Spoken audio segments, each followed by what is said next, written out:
السلام علیکم ورحمۃ اللہ وبرکاتہ۔ بسم اللہ الرحمن الرحیم۔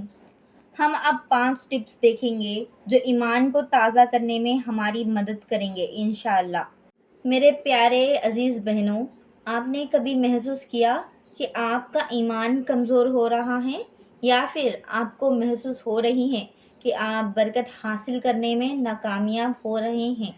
پہلے آپ بہت محنت کرتے تھے، نماز وقت پر ادا کرتے تھے، قرآن کو بار بار تلاوت کے ساتھ پڑھتے تھے، ہمیشہ نیک عمل کرنے کی امید رکھا کرتے تھے، لیکن اب آپ کو لیزینس محسوس ہو رہی ہے اور وہی جوش اور ہمت نہیں ہے جو پہلے ہوا کرتی تھی۔ آپ بھی اس بات سے پریشان ہو رہے ہیں؟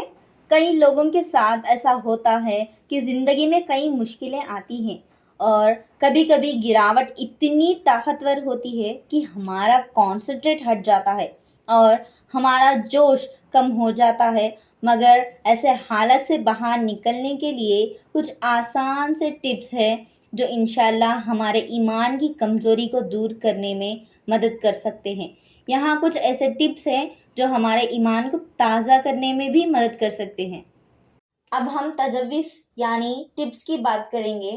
یہاں پہلے ارادہ رکھے پھر سے شروعات کرنے کی۔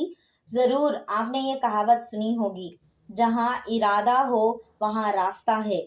ہم کتنے مذہب کو فالو کریں گے؟ حقیقت یہ ہے کہ اگر ہم فیصلہ نہیں کرتے ہیں تو کچھ نہیں بدلے گا۔ سب کچھ آپ کے اندر سے شروع ہوتا ہے۔ اگر آپ عمل کرنے کا ارادہ رکھتے ہیں تو آپ عمل کریں گے اور انشاءاللہ کچھ بھی آپ کو روک نہیں سکتا۔ یہ برکت کے لیے بھی سچ ہے۔ اپنا ارادہ اللہ سبحانہ تعالیٰ کے حکم کے مطابق رکھیں اور آپ کامیاب پائیں گے۔ بس فیصلہ کریں کہ آپ اپنی خواہشات پر نہیں ہاریں گے۔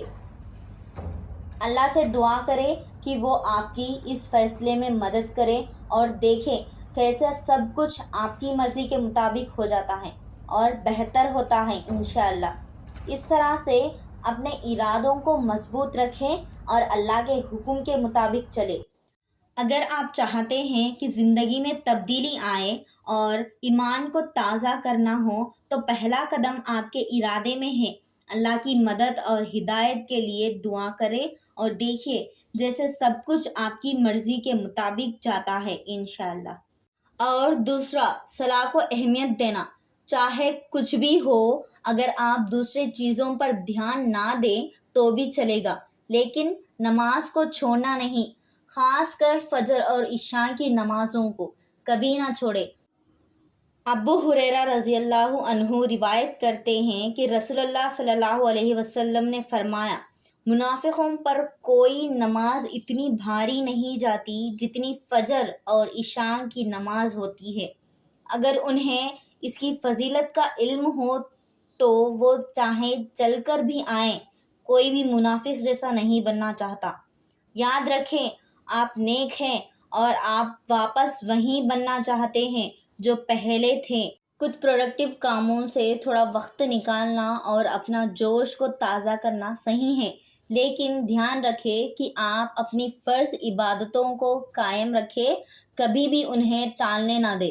انسان کو نمازوں کی پابندی رکھنا چاہیے، چاہے ان کی کنسنٹریشن کم ہو۔ یاد رکھیں، اللہ کی عبادت میں کامیابی کی کوشش کرنا ہمارا ایمان اور روحانیت یعنی سول کو تازہ کرتی ہے۔ نماز کی طاقت۔ نماز کو اپنے دل سے ادا کریں، اس میں آپ کو سکون اور نئی روشنی ملے گی۔ اللہ آپ کو اس میں کامیابی نصیب کرے، آمین۔ اور تیسرا، قرآن کھولیں اور دیکھیں اللہ کی ہدایت۔ قرآن ہر انسان کی روح کی غذا ہے، دل کی روشنی اور سیدھے راستے کی ہدایت ہے۔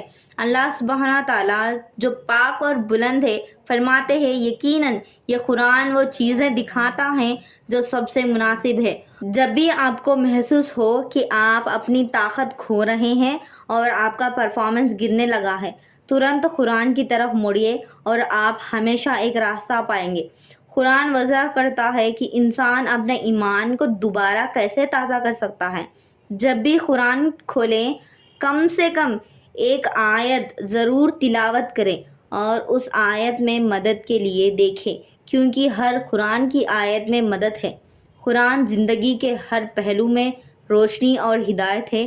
اس میں ہماری ایمان کو تازہ کرنے کی قوت ہے۔ قرآن کی ہدایت سے اپنے ایمان کو تازہ کریں۔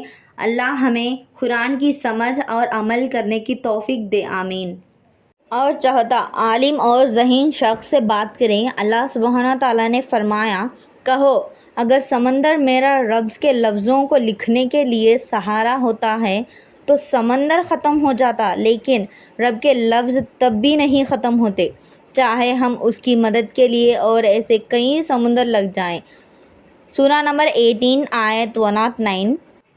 اللہ کی علم کی حدود سے باہر ہے، جیسے کہ اس مثال میں بتایا گیا۔ اگر سمندر کا پانی اللہ کے لفظوں کو لکھنے کے لیے انک ہوتا تو وہ سمندر ختم ہو جاتا، لیکن اللہ کے لفظ کبھی ختم نہیں ہوتے۔ کبھی کبھی زندگی میں ایسا ہوتا ہے کہ ہم قرآن کو سننے میں وہ ایک نصیحت ڈھونڈتے ہیں جو ہمارے ایمان کو بھرے، لیکن ہم اسے نہیں مل پاتے۔ شاید اس لیے کیونکہ ہم ابھی جوان ہیں یا علم طور پر اتنے پکے نہیں ہیں۔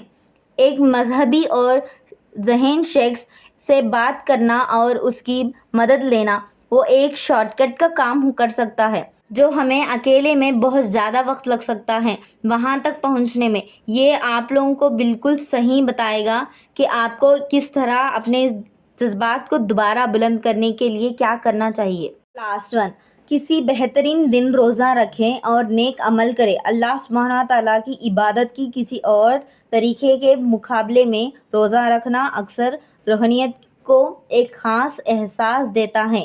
اکثر مسلمان رمضان مہینے میں روزے رکھتے ہیں اور جب یہ ختم ہوتا ہے تو وہ انتظار کرتے ہیں کہ وہ مہینہ پھر سے آئے۔ اسے انوکھا احساس کی کمی محسوس کرتے ہیں جو یہ عبادت دیتا ہے۔ اس کا مطلب ہے کہ آپ برکت سے محروم رہ جاتے ہیں۔ محمد بن عبداللہ بن ابی یعقوب نے کہا، راجہ بن حیوہ نے روایت کیا کہ ابو امامہ نے کہا، میں نے اللہ کے رسول کے پاس آ کے کہا، مجھے ایسی کچھ چیز بتائیں جس میں آپ سے سیکھ سکوں۔ انہوں نے فرمایا، روزہ رکھو، کیونکہ اس جیسے کچھ نہیں ہے۔ اللہ سے آپ دعا مانگ رہے ہیں ان لوگوں کے لیے موجود رہیں جو امید کھو چکے ہیں اور ان چہروں پر مسکراہٹ لائیں جو دکھ اٹھاتے ہیں۔ جب آپ روزہ رکھتے ہیں اور اس دن دوسروں کی مدد کرنے سے تھک جاتے ہیں تب آپ اس وقت محسوس کرتے ہیں جو خوشی ایک احساس ہے۔ خود ٹرائی کریں اور محسوس کریں۔ اللہ کی یاد میں زیادہ دعا اور ذکر کریں، یہ آپ کی دل کو سکون دے گا اور ایمان کو تازہ کرے گا انشاءاللہ۔ اللہ ہمیں سننے سے زیادہ عمل کرنے کی توفیق عطا فرمائے۔ جزاک اللہ خیراً کثیرا بہنوں۔